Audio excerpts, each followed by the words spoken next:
Welcome to the session, everyone. I hope, first of all, you all are doing great. The topic that we are going to start today is, first of all, we are going to talk about the mobile apps. Now, I hope you guys already know what the mobile app is all about. Now, first of all, there are two types. Either we can talk about the mobile apps and we can talk about the websites. Websites and mobile app. First of all, you should understand what is the difference between the mobile app and a website. Website is basically a URL where you have to visit. Mobile app will always be in your mobile phone.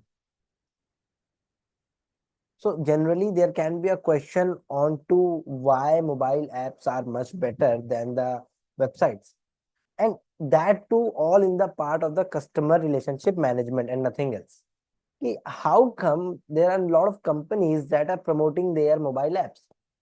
If you remember, Cafe Coffee Day, when Cafe Coffee Day came to India, when they opened in India, they did not came to India, they opened in India only. So when they opened in India, they used to give us beans in their application. Why do you think, what could be the reason behind Cafe Coffee Day providing us the beans to use while drinking or while you order a coffee? Now you can use those beans to order another coffee, but you need to have their application. What was the reasons behind this thing? So over this topic, we are going to cover why certain companies promote mobile apps. So the very first part is the accessibility. The very first part is accessibility. Now, mobile apps are very accessible. Each and every one of us has a mobile phone. We all use mobile phone right now. So it makes it very accessible. And hence, the experience over the mobile phones are very pleasant. So mobile phones are very accessible, first of all, and the user interfaces of the different applications are very convenient, even for the people who do not use it much. So all these things mixed up, add up all together, makes applications accessible, first of all, because everyone is having mobile phone. And then the second thing is convenient, because applications, the designing, the UI, the interface, everything is very pleasant, very simple to use. I hope this thing is clear, everyone.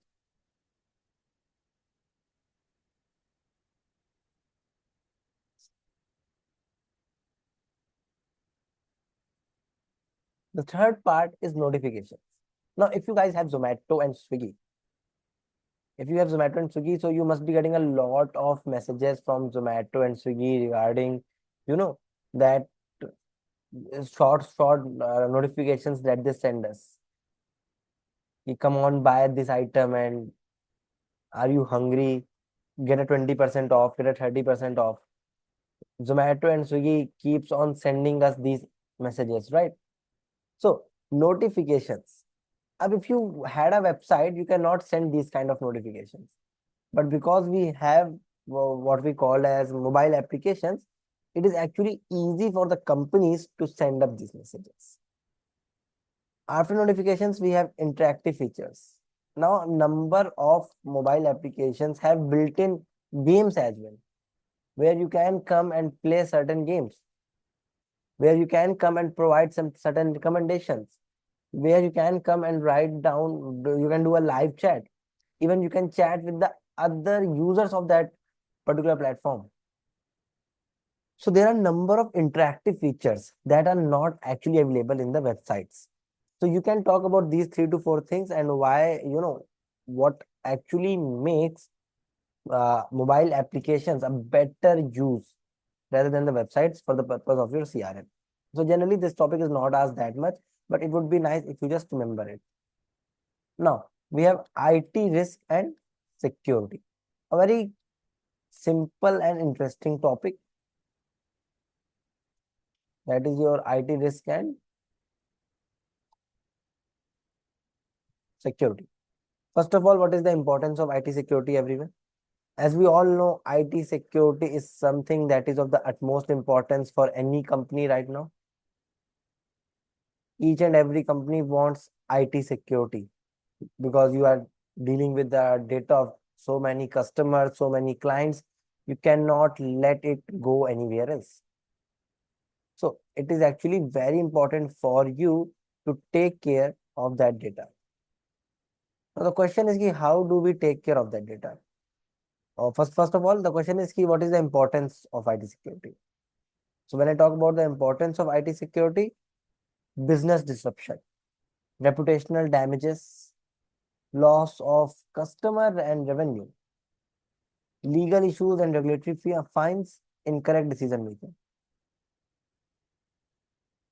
First of all, business disruption. If you do not take care of the data, if you do not take care of the uh, ethics, and if you do not take care of the IT security, there can be cyber attacks, there can be data breach. If all these things will happen, what will happen? You will be losing out the productivity and there will be financial losses to your company. After that, reputational damages will be there. If the customers get to know, or if the investors get to know, okay, this company is having a lot of, number of cyber attacks in the last few months, then what they will think? The IT security is not that good. They can get another cyber attack someday in the future. They will not come and invest in your company and you will be losing out on the reputation part. Loss of customers and revenue. If the customers feel, or customers get to know that their data is not safe with you, they will not come and they will not buy or sell with you. You will be losing out the customers, and at the end of the day, you will be losing out the revenue as well. So it actually is very important that you take care of your customers. Customers at the end, customers are the king. You cannot let it go like that. Then loss of customers and revenue. Not just only that.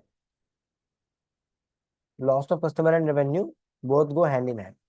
Then legal issues and regulatory fines. Right now, recently, government is placing a lot of fines and penalties for the company that actually sells the data of the customers.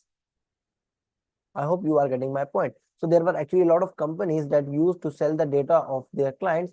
Now government is punishing all of them. Now you cannot sell the data of your clients. Incorrect decision making. If due to security breaches or if due to data theft, you have an inappropriate data set and you use that data set to make decision making, what will happen? The decisions that you'll be taking will be wrong. Okay, so now these are the importance of what is the importance of the IT security, first of all. Now coming to the next part, that is the securing hardware. How do we actually keep our data safe? Now the topic is how do we actually keep the data safe? So we have hardware and software, two things that we need to keep safe. We have, first of all, we have hardware and then we have software element that we need to keep safe. Now when I talk about the hardware part, hardware basically your monitor, your UPS, your CPU, your computer desk.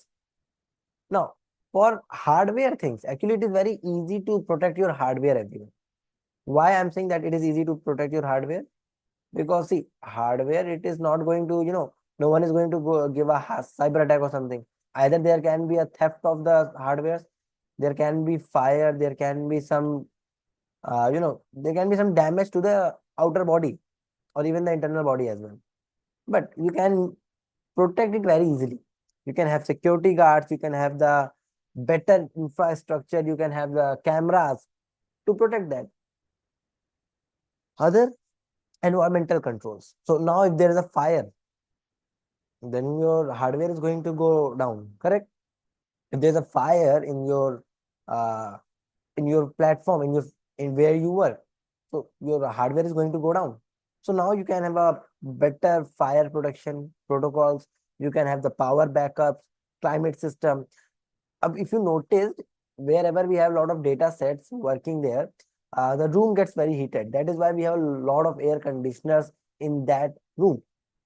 And even a lot of companies do one thing, they set up their data softwares or data places in a very cold place to save on to the cost of air conditioning.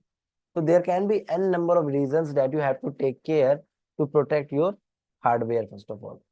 After hardware, we have software. Now, software talks about hardware, actually the physical item. Software is something that we are working with. Right now, we are having a Zoom meeting. We are using Zoom. Zoom is what? Zoom is kind of a software only. So how can we protect the software? Now, even if you have cameras, you have security guards, they cannot take care of the software. They cannot take care of the software. We need to have password protection. That is why I hope every one of you must be having a mobile phone and all of you must be using a password protection. Because even if you have a camera or everything, but someone comes and just use your phone for some time and you don't know what is wrong with your phone. That is why it is important to use password protection. After password protection, we have something which is called as the regular updates and policies. I hope everyone keeps on updating their phone on a very regular manner. Correct? Yes. We get updates on a regular interval as well from iOS, from Android as well. And we have to, just update it to make sure that even if something is wrong, it gets corrected on its own. Then access privileges. Access privileges basically in a simple term, it is like implementing robust access controls and limiting user to only the resource and functions they require. Now, I want my brother to use my phone for the calling, but I don't want him to use my phone for the WhatsApp part. So what I will do, I'll put another password over the WhatsApp and I'll keep it open for the calling. So this is what the access privilege is all about. So now these are the three things that you have to take care while writing down the answer over this part, everyone. I hope this part is clear to all of you. So what are the topics that we covered in the very first part? Mobile app. Mobile app mein beta, what are the advantages of having a mobile app? And what are the actual differences between the mobile app and a website? We talked about accessibility, convenience, notifications. Basically, notifications is the most important part over here. Then we talked about the IT risk and security. First of all, what is the importance of IT in any company? So IT, if there is no IT security, there will be business disruptions, reputational damages, loss of customer and revenue, legal issues, incorrect decision making, and many more problems. We need to secure the hardware as well as the software of a company. We have to talk about the physical access controls, environmental controls, password protection, regular software updates, and certain access privileges. So these are the basic topics that we have to take care while writing down an answer on the IT security and control. The questions that are from this part are actually very simple, so you don't have to worry much. I hope this part is clear to all of you now. Now, the new topic that we have is the corporate governance. First of all, what is corporate governance, everyone? Now, corporate governance in a very simple term actually means what is right for the company. What is right and what is wrong for a company, that is called as corporate governance. Now, in a simple word, what does corporate governance actually means? How a company is actually governed, that is corporate governance. How a corporate is governed, that is called as corporate governance. Now, corporate governance actually defines that the company should be governed in such a manner that it is ethically correct. That it should be ethically correct. This is what the corporate governance tries to tell here. That company should be operated in such a manner that it is ethically correct. Now, there are 5 words that we have to conduct over here in professional code of ethics. I hope you guys have already know about these professional code of conducts or professional code of ethics. When we used to give our audit examinations, we actually learn these 5 things. So there is an acronym for these 5 words. Let me write that down as well. The acronym goes like POPIC, POPIC. There is an acronym that will actually help you to remember the 5 professional code of ethics. P stands for professional competence and due care. O stands for objectivity. Another P stands for professional behavior. I stands for integrity. And C stands for confidentiality. This is something that we have already covered in the past papers as well. Now, what does professional code of ethics talks about? Professional code of ethics talks about ki when you conduct your duty, what are certain behavior, what is certain behavior or what are the certain duties that you are supposed to fulfill. The very first duty that they say is integrity. You should be honest and straightforward in your job. You should not be dishonest to whatever you are doing. It's not like you can accept a bribe. Second talks about objectivity. Objectivity says that you should not be unbiased and you should be based, whatever decisions you are taking, it should be based on certain facts. In a simple language, example, let's say you went on an audit of your friend. You went on for an audit of your friend's company. Now, the fact that he is your friend should not govern your decisions. But the facts that you are collecting over there should be the one that are governing your decisions. That is objectivity. Professional competence and due care. Maintaining and improving skills for quality performance. I hope you guys have cleared the paper. That's why you are competent. But it's not like because the world is revolving, the world is evolving so fast, you have to evolve yourself. You have to evolve yourself as well. So whenever you perform a duty, you have to take care of the competence, that whether you have the skills or not. There can be an instance that I do not have a, let's say, I do not know how to teach business and technology examination. That is the first paper. I have cleared the exam, but it's like I do not have the enough knowledge to, to go through that exam. So that is professional competence and due care. Confidentiality.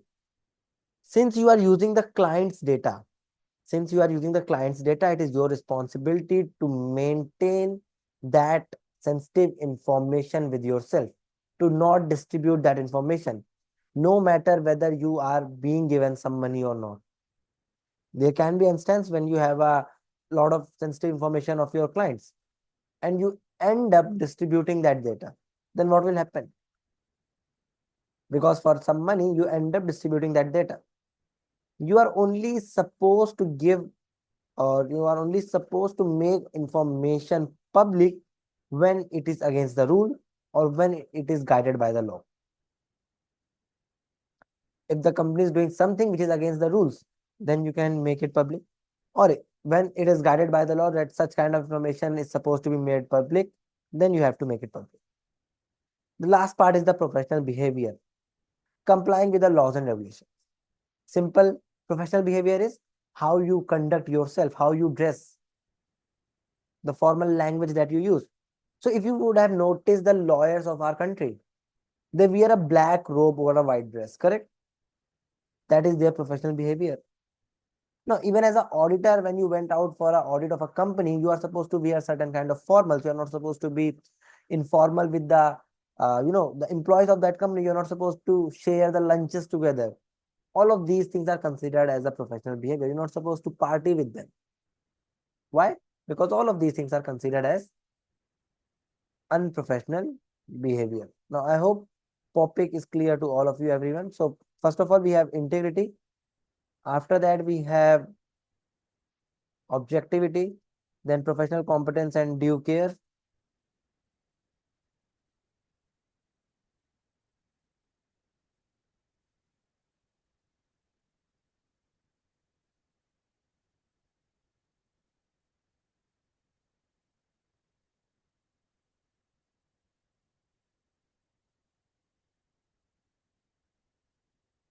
And then we have professional competence and due care.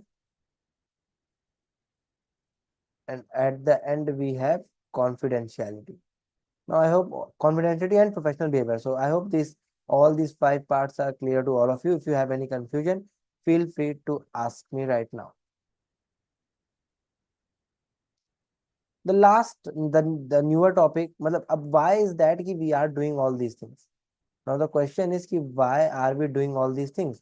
What is the reason behind doing all of these activities? Public interest.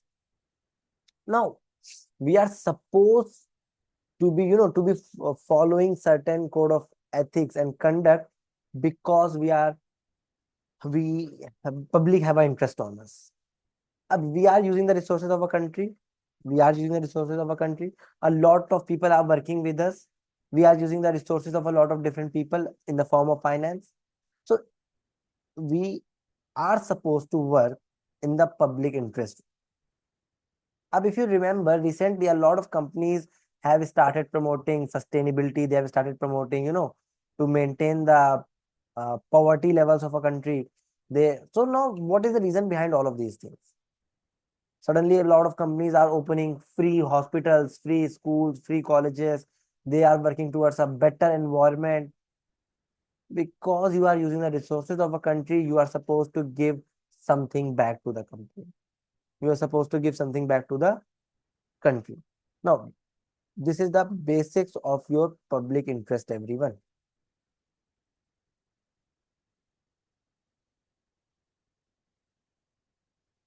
Now, public interest is not only onto this part. If you think from the public interest point of view, there will be three parts, basically four parts: employees, customers, society, community, or the suppliers as well. Suppliers can be considered, but customers and suppliers will consider onto one thing. Now, if I talk about employees, what are the key focus areas for the employees? As an employee, what you will want? First of all, the very first thing that I will want is that I want a higher salary. I want a working environment which is healthy for me. I want a work-life balance. I don't want any kind of discrimination. I want the motivation to work over here. So there can be n number of things that an employee would ask. You have to take care of all these things, first of all. The second thing that we have to talk about is the customers and the suppliers. Customers want a better quality good. Customers want better quality good. Suppliers want payment on time. Customers want the safety of the product. Whatever the product they are used, they are safe to be used. They want their data privacy and security. Suppliers want ethical business practices. They want long-term business relationship. So you have to consider all these things when you are talking about the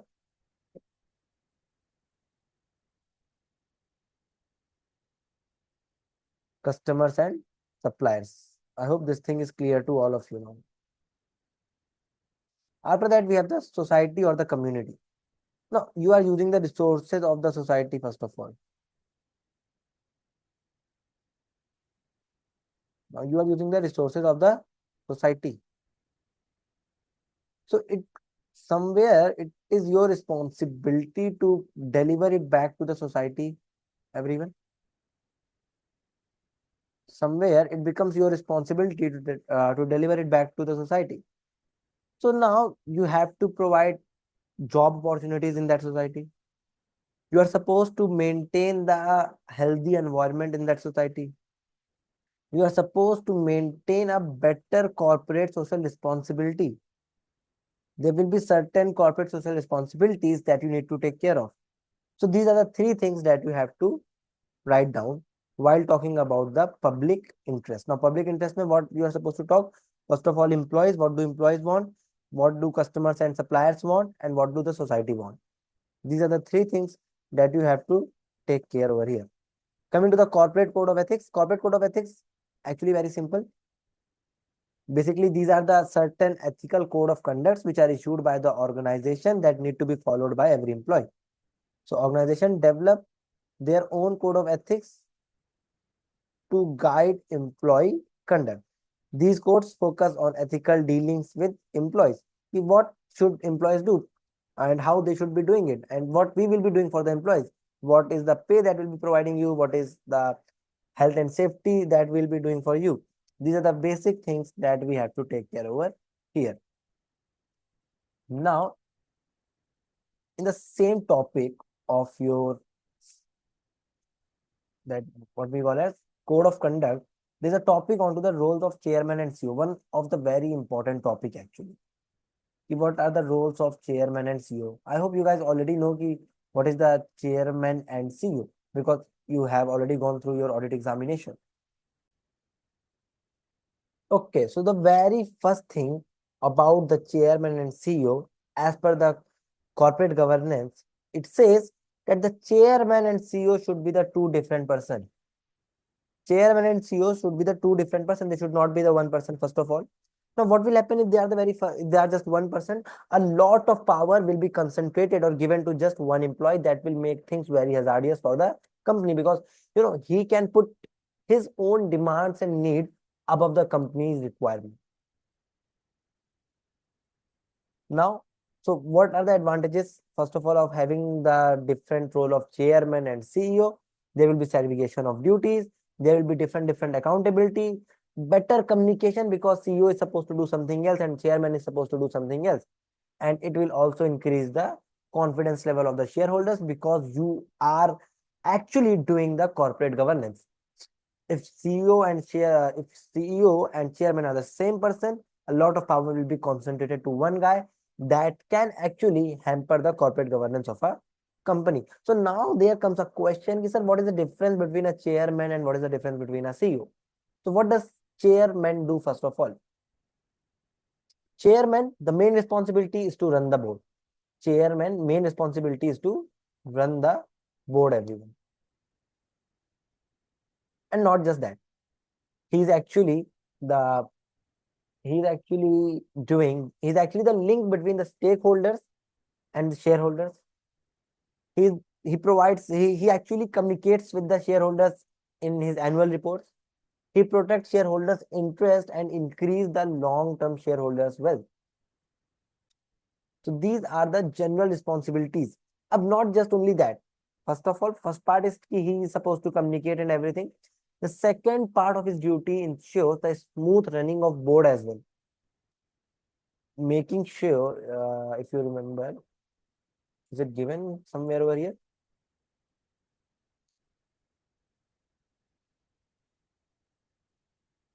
Also responsible for smooth running of the board. He is also responsible for smooth running of board. He is supposed to conduct regular meetings. He is there for directors' remuneration, performance, and nominations. He is supposed to keep a balance between executive and non-executive directors. So all these things comes under the role of the chairman. Now, CEO, as the name suggests, he is the chief executive officer. CEO, as the name suggests, he is the main chief executive officer. So what will be the role of CEO? His role is to run the business. His role is to run the company.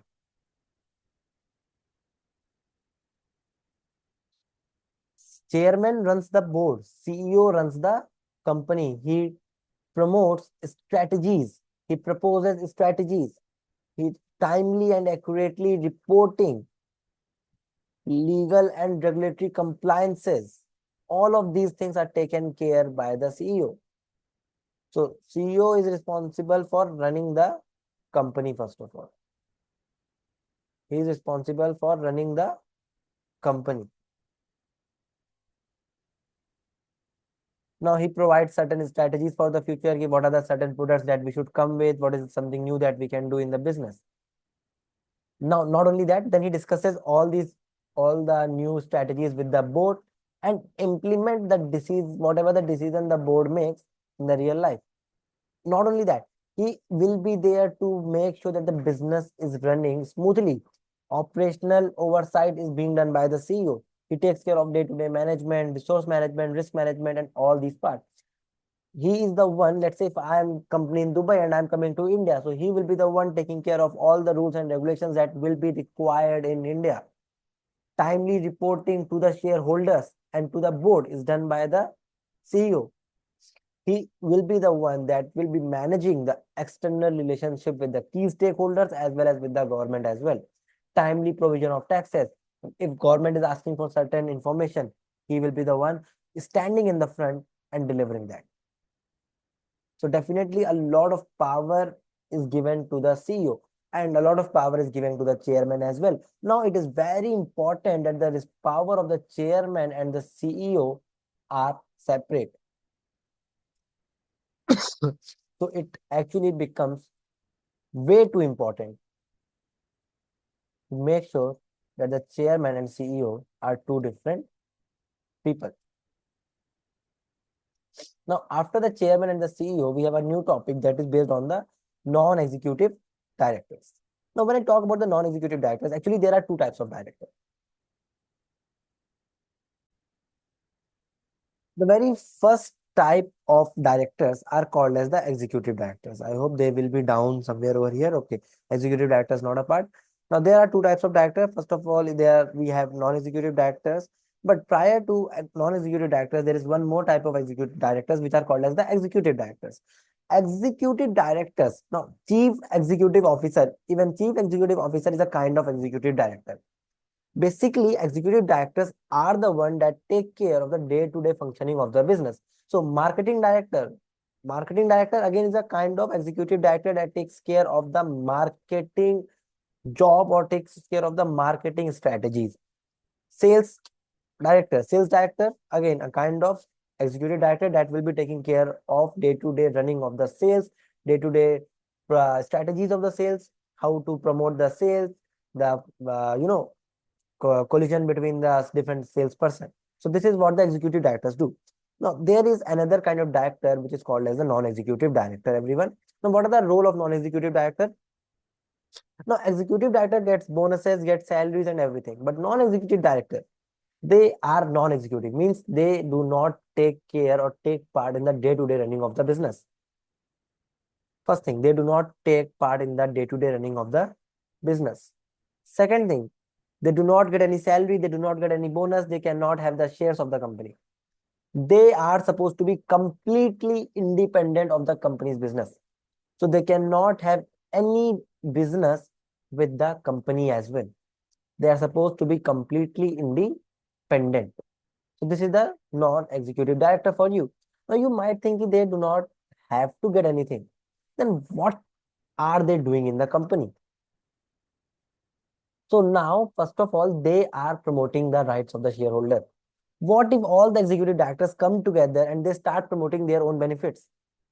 They start taking decisions that is going to benefit them. For that not to happen, we have non-executive directors in place. The non-executive directors will make sure that the executive directors are not coming together and not taking the decisions that are going to help them only. They are taking decisions that are meant to benefit the all of shareholders. So this is the major advantage of having a non-executive directors. First of all, they are independent. So if you are taking any decision, they will give their independent objective oversight. Now they have a very huge, what do we call, very high level of experience. So they have a very high level of experience. They have very strong connections. So they bring in a lot of things in the table as well. So I hope now the non-executive director is clear to all of you. Now there is something called as the board committees as well. Board committees, again a topic that we have already covered in the audit examination. Now there is one more thing that you might think is that now if non-executive directors are too good, are there any disadvantages of having non-executive directors? Are there any disadvantages? And for one more part, for to maintain the independence of the company, there are few things that should be there. Okay.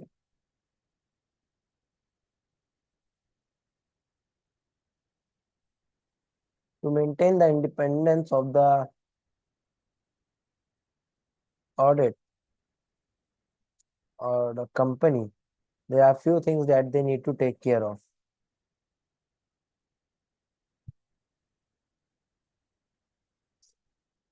They should not be an employee of the company in the last 5 years. First of all, they should not be an employee of a company. They should not have any business or financial relationship in the company. They should not be an NED in the same company for more than 9 years. They should not have close family ties or friendship with executive directors. Otherwise, what will happen?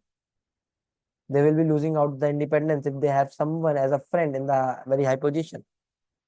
They do not get any share in profit of the company. So if they have all these things are important to make sure that the executive director is actually independent. Okay, everyone. Now the second thing that you might be thinking is what are the disadvantages? certain times non-executive directors lacks independence. Certain times they lack independence, due to which, and second, one more reason is they might not be able to give sufficient time to the companies, and hence have very little knowledge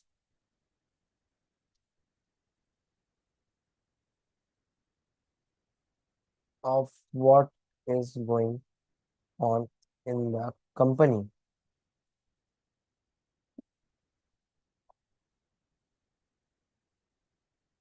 If they do not have, if they have very less knowledge of what is going on in the company, therefore they end up contributing very less.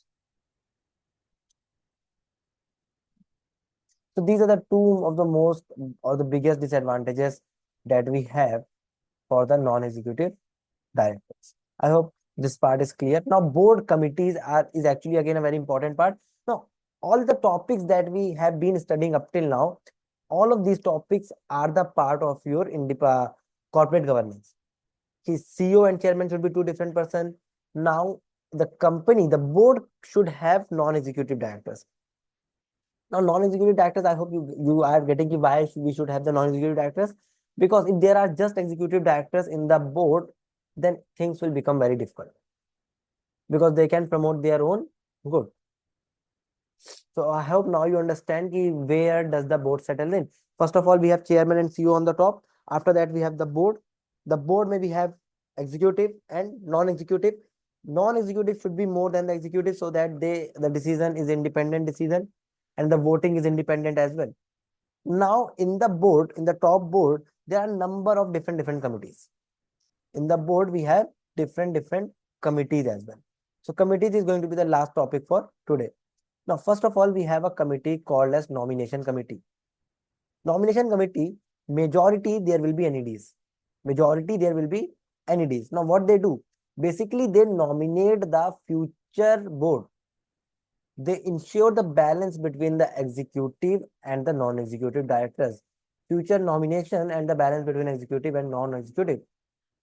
So they manage, they take care of future succession. Of succession, let's say not future, of succession and of board. This is the role of the nomination committee. Then we have remuneration committee. Remuneration committee entirely of non-executive directors. Entirely of non-executive directors. Now, their major role is to set how much money should be given to the executive directors. Up if executive directors will be sitting in the remuneration committee, what will happen? They can increase their own wealth here. They can increase their own salaries, own bonuses.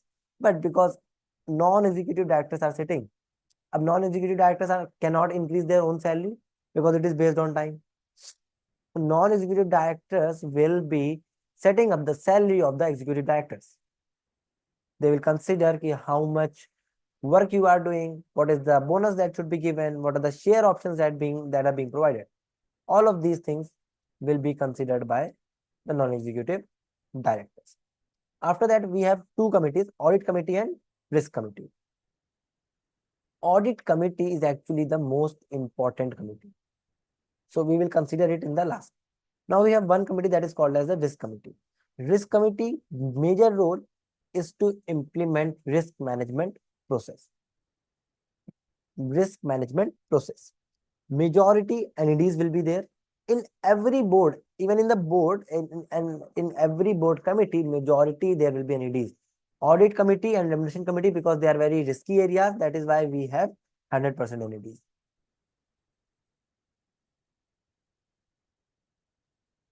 So they focus on risk management activities, implementing policies and procedures,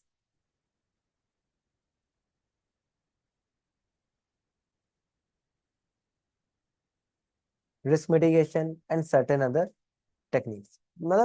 To manage the risk that the company might be facing. So they try to identify the risk and then they recommend controls. So they ensure, and not only that, they ensure that the internal controls are working effectively. All of this is a part of the risk committee. Now, prior to the risk committee, we have one more committee that is called as the audit committee. Audit committee is actually made up of 100% NEDs. Audit committee review the financial statements to make sure that whatever the top management and the board directors are doing, whether it is correct or not, whatever decisions you are taking, whether it is efficient or not, whether it is economic or not. So they supervise the internal audit as well. And not just internal audit, they liaise with the external auditors. So having an internal audit committee actually improves the confidence of your shareholders. Now, if I talk about the highlights, where does the committee focuses? Committee focuses on the risk management part and the auditing part. And at least one member should have the finance and the audit experience. This is very important. At least one member should have the finance and audit experience.